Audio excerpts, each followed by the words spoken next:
I don't know if any one of my subscribers sent me this particular story, but if you did, excuse me, shout out to you. I got quite a few emails today.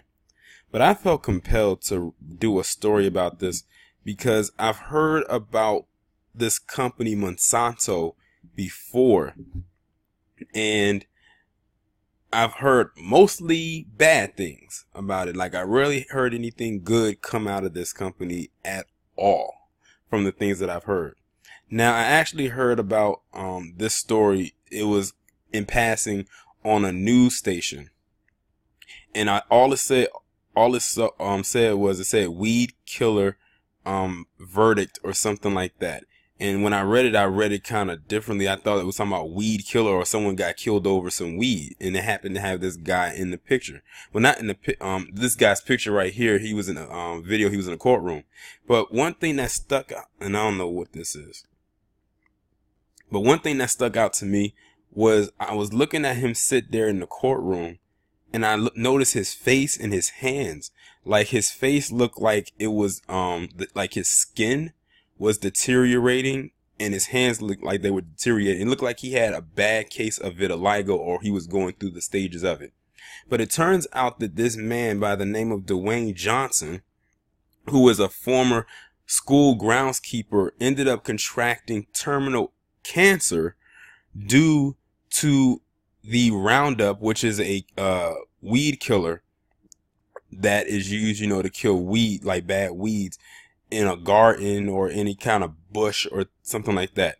But it was the chemicals inside of it that he got exposed to that gave him terminal cancer. So he ended up having to get all kinds of treatments. He had to stop working. Like, his life literally got turned upside down, and he still has terminal cancer today. Now, the role Monsanto comes into play is because their plant is the one that distributes the Roundup weed killer. So they have to hold sole responsibility for anything that happens to their customers. And today marks, I would say, a historical landmark, because a lot of people have been trying to sue Monsanto for many years, because it was a lot of complaints that came out about that company, but it really didn't go anywhere. But Dewayne Johnson, not to be confused with The Rock, ended up getting some good lawyers, and they sued Monsanto, and he won. This man stands to get a payout of $289 million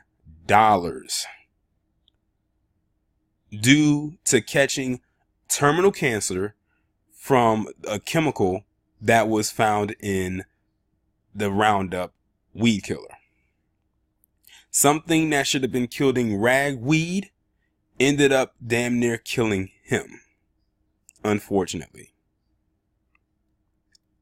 But he's still alive, but he has terminal cancer. So it's a wonder how long he has to actually live, because when you hear that word terminal cancer, because the last time we heard that word terminal cancer was with Joe Jackson, and he didn't live a good week or so after he got diagnosed with it. So hopefully he has some living relatives that can, handle the money, make sure it gets into the right hands.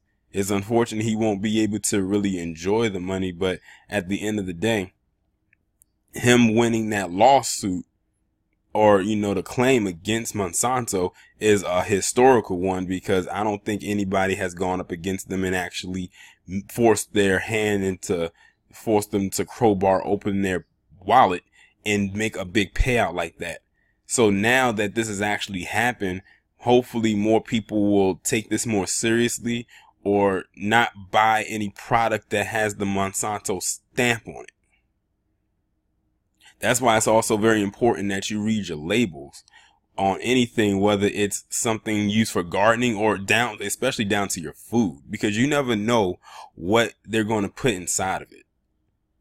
But this guy is extremely lucky, for one, to even still be alive, because when I was looking at him on the news, I'm like, this guy looks like he's in bad shape. it almost looked like a flesh-eating virus. Like, that's what I saw, and I was like, I didn't know what was going on with them. Now I know.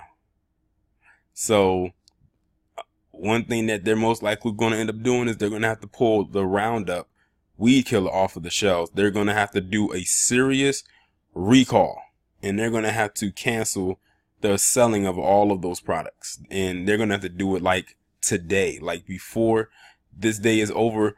By the time the stores open up tomorrow, it should not be not one Roundup can on the shelf. Not one.